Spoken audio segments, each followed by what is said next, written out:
బండి సంజయ్ నిజంగానే మొగోడైనట్టయితే, నిజంగానే కేంద్ర హోంమంత్రి అయినట్టయితే, నిజంగానే నైతికత ఉన్నట్టయితే, దమ్ము ధైర్యం ఉన్నట్టయితే, ఆ అడ్డమైన అధికారి ఎవడు, వాని పేరు ఎందుకు చెప్పట్లేవు బయటికి? ఎందుకు ఆ రోజు అధికారంలో ఉన్నటువంటి ఒక ముఖ్య నాయకుడు ఆ సదరు అధికారిని బీదర్కు పోకుండా ఆపిండు అని చెప్పని బండి సంజయ్ చెప్తా ఉన్నాడు. దమ్ము లేదా బండి సంజయ్ నీకు? చెప్పు, అధికారి పేరు చెప్పు. ఆ రోజు ఉన్నటువంటి ఒక ముఖ్య నాయకుడు ఎవడో వాడి పేరు చెప్పు. వాడి పేరు చెప్పవు, వీడి పేరు చెప్పవు. అడ్డమైనటువంటి ఒక వెధవ లెక్క నువ్వు ఇష్టం వచ్చినట్లు ఇవాళ కేసీఆర్ గారి పైన నిరాధారమైన ఆరోపణలు చేస్తే న్యాయమా బండి సంజయ్ అని చెప్పని ఇవాళ నేను ప్రశ్నిస్తా ఉన్నాను. దేశ అంతర్గత రక్షణకు బాధ్యుడైనటువంటి ఒక హోంశాఖకు మంత్రిగా ఉండి కుక్కతో ఒక గుండ్రాయి కట్టినా చక్కగా కాదన్నట్టుగా ఇవాళ బండి సంజయ్ గారు వ్యవహరిస్తా ఉన్నారు. ఎలుకతోలు ఎంత ఉతికినా నలుపు నలుపే గాని తెలుపు కాదు అన్నట్టుగా ఇవాళ బండి సంజయ్ గారు వ్యవహరిస్తా ఉన్నారు. అల్జిమర్ వ్యాధి ఉందేమో బండి సంజయ్కి, అర్థం కావట్లేదు.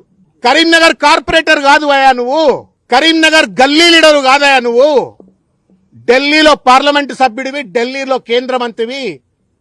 కరీంనగర్ కార్పొరేటర్ కాదు బండి సంజయ్, నువ్వు కరీంనగర్ ఎంపీవి. ఈ సోయి మరిచి ఇవాళ ఇష్టం వచ్చినట్టు మాట్లాడుతూ ఉండు. నేను ఇంత పరుషంగా మాట్లాడను, కానీ మాట్లాడవలసిన అవసరం ఏర్పడతా ఉంది.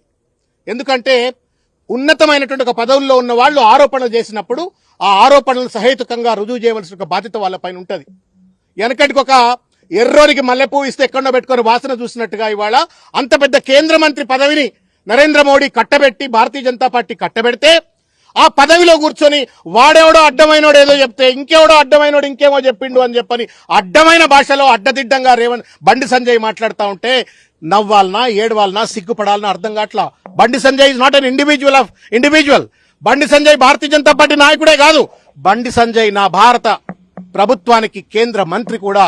ఒక మంత్రి హోదాలో ఉండి తెలంగాణ తొలి ముఖ్యమంత్రి, ఇవాళ శాసనసభ్యుడు, leader of the opposition, Telangana జాతిపిత కేసీఆర్ పైన ఇష్టం వచ్చినట్టు ఆరోపణలు చేస్తా ఉంటే సిగ్గు శరం లేదా బండి సంజయ్ నీకు? అసలు నువ్వు లా చదువుకున్నావా?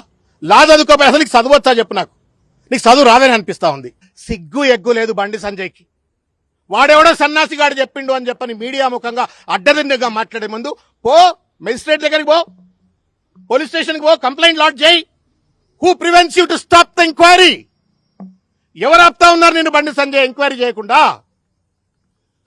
ఒక చిల్లర మల్లరగాడేదో పాన్ షాప్ల దగ్గర పాన్ పరాగ్ దిక్కుంటే గుట్కా బ్యాచ్ వాళ్ళు మాట్లాడినట్టుగా కేంద్ర మంత్రి అయ్యుండి ఇష్టం వచ్చినట్టు మాట్లాడటం న్యాయమా రేవంత్ రెడ్డి? బండి సంజయ్ ఎవరిని మెప్పిద్దామని, ఎవరి కళ్ళల్లో సంతోషం చూద్దామని, ఆనందం చూద్దామని